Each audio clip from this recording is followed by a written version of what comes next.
Hi, today we'll be taking a look at Thea the Awakening. This is a turn-based strategy game that involves you as a god taking over a village that is the only village that you can control.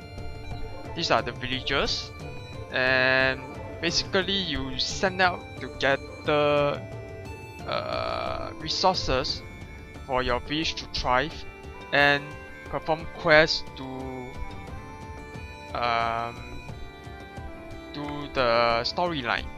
So let's take a look at the only village that you'll be having, so you have to protect this village very carefully. Okay, in the village what you can do is you have to gather food for your villagers and resources as well. So this villager, he has a gathering score of 6, so it's good to put him in the gather wood, so he can gather 7 wood in one turn. And this one, there's also leather and meat. Meat will be food, so let's get the villagers to get this because this is very important. Then in the production category, you can see that you can craft items as well. For example, you can make cooked meals, which will require 2 different types of food, and the wood, the primary material, secondary material, and the catalyst, which does not affect the complete product, which is the jerky if you put wood, meat as the primary and meat as the secondary. So you can confirm this. Then this icon shows that how good is this feature in creating the items that you want the villagers to create. So the rest doesn't have any skills in crafting, so we'll just put this girl as the crafter for the village. So we'll need more than 8 beef jerky, so we'll put it as you'll craft infinitely. And there's this construction tab that we doesn't have enough resources for yet, but in the future there will be a lot more choices and options to create.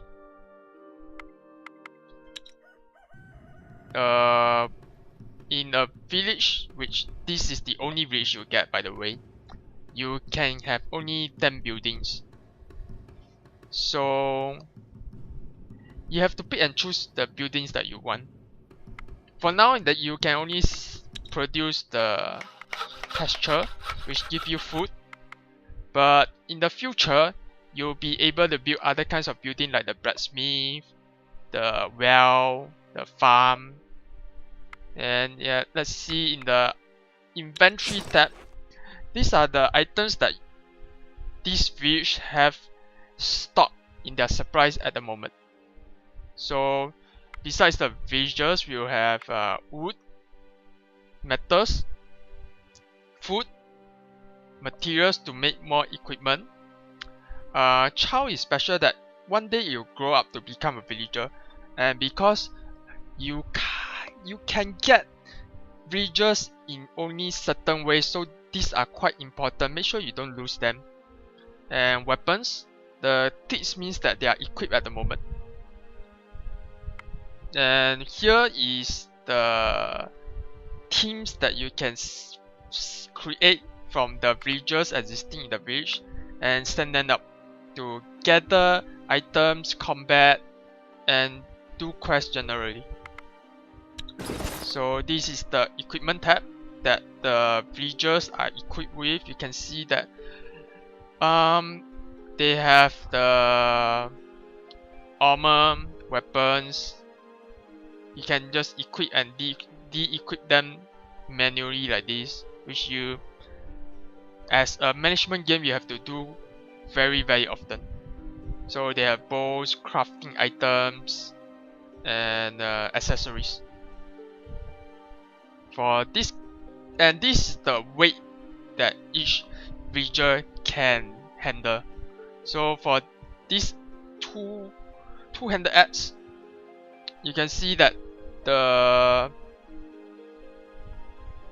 two-handed. If you right click on the items, you can see more details. You can see that the weight is 120, which is very heavy. You can see that is equipment, is a crafted item, and some flavor tags.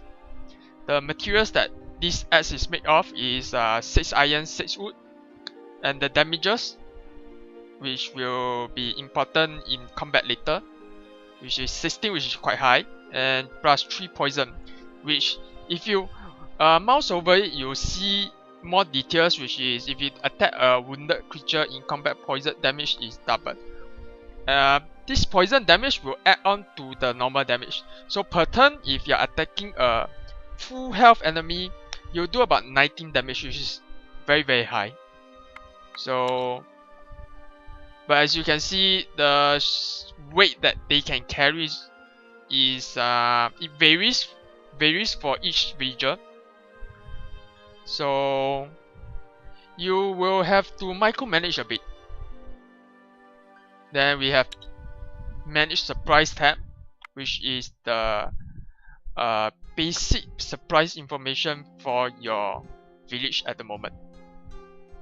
For now, they will need fuel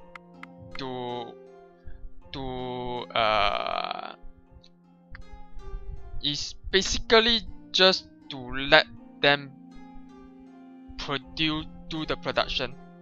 And there's this food, which if you give them enough food, they can live on, otherwise they will keep taking damage. And if you give them different type of food, you have additional bonuses as well.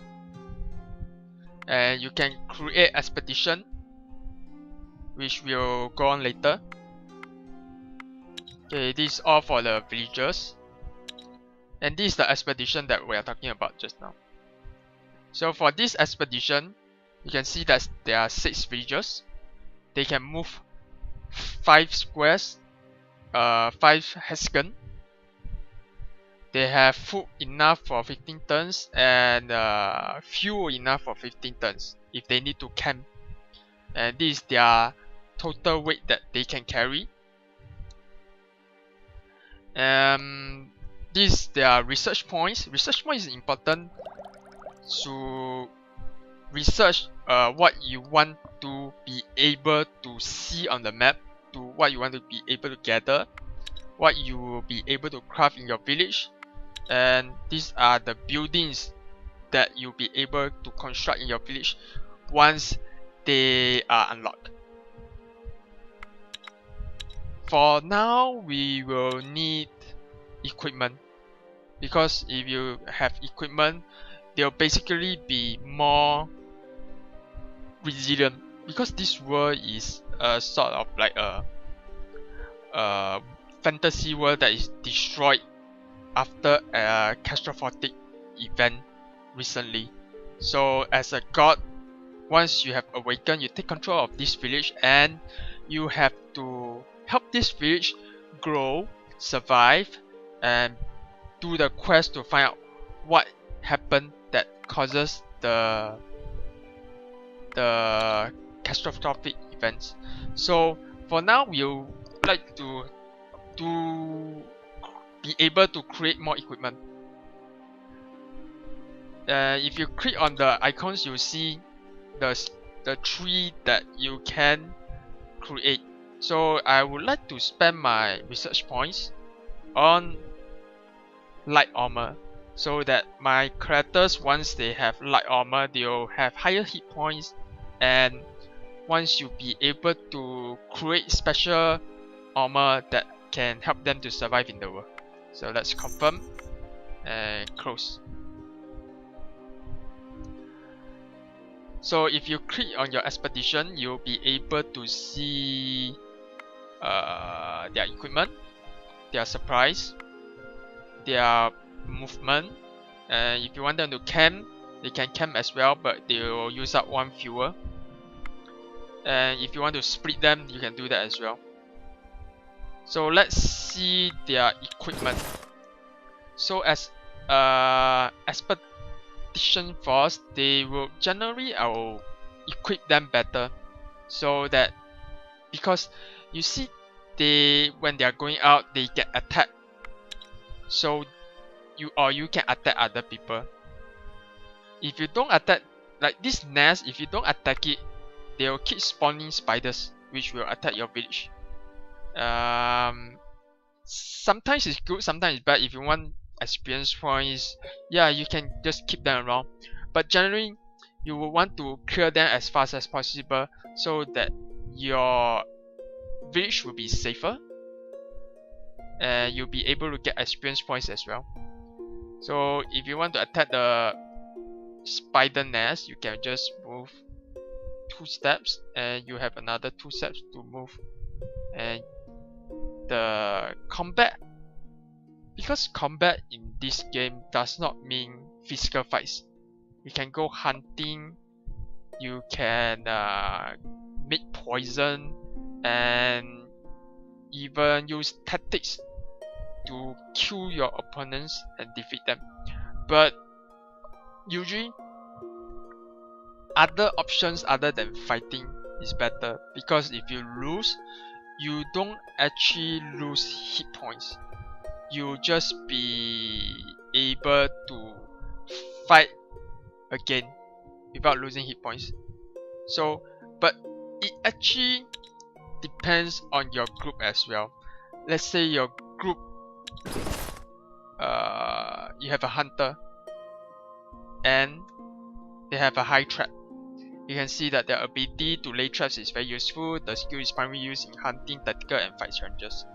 So you have a hunter which is dealing very high damages in hunting. Stealth is used for sneak, okay. Range damage. All these will determine what are the strategy that you'll be able to use during fights. So let's take a look. Okay, I don't have points anymore, so I'll just end turn. The current turn will end, and the monsters will take their turn.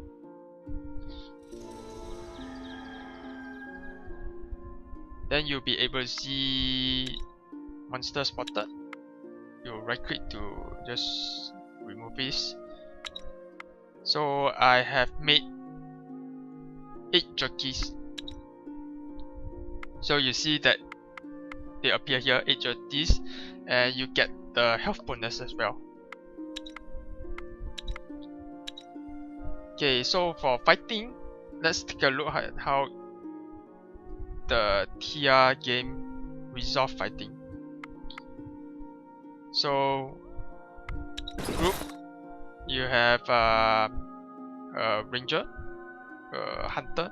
So sneak is a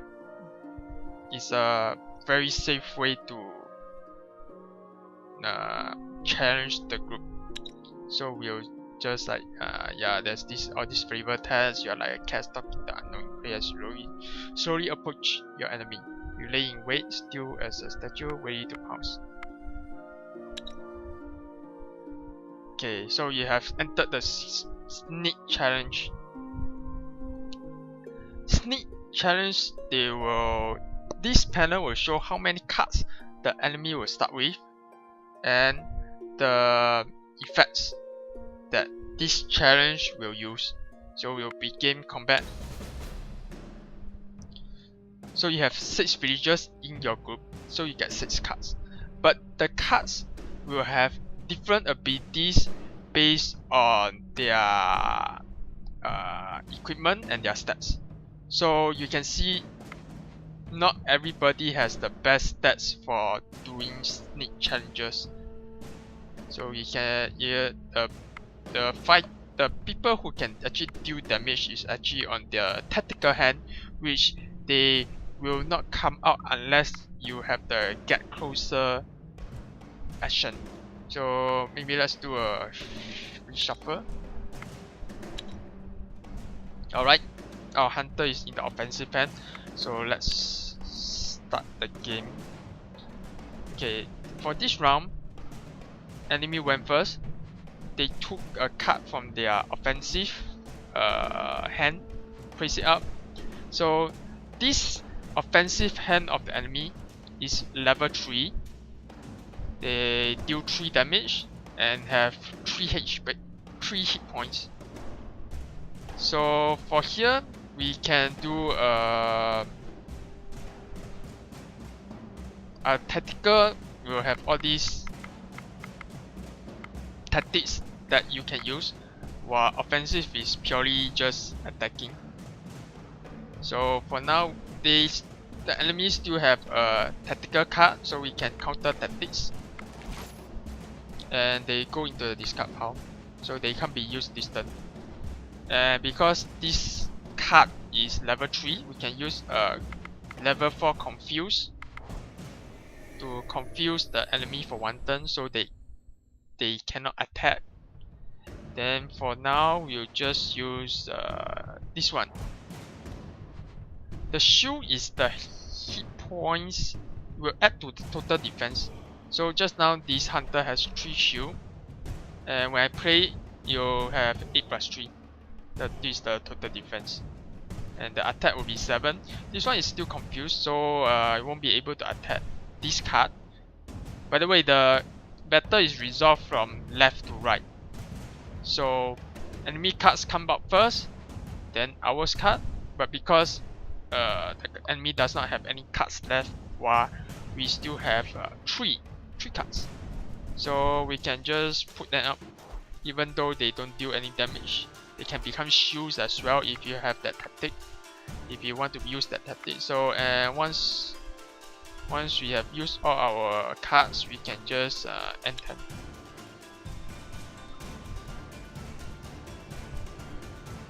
So combat round.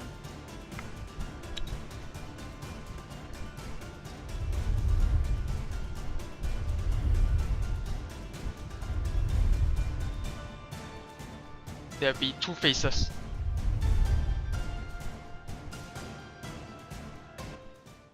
And we won without taking any damages, which is great.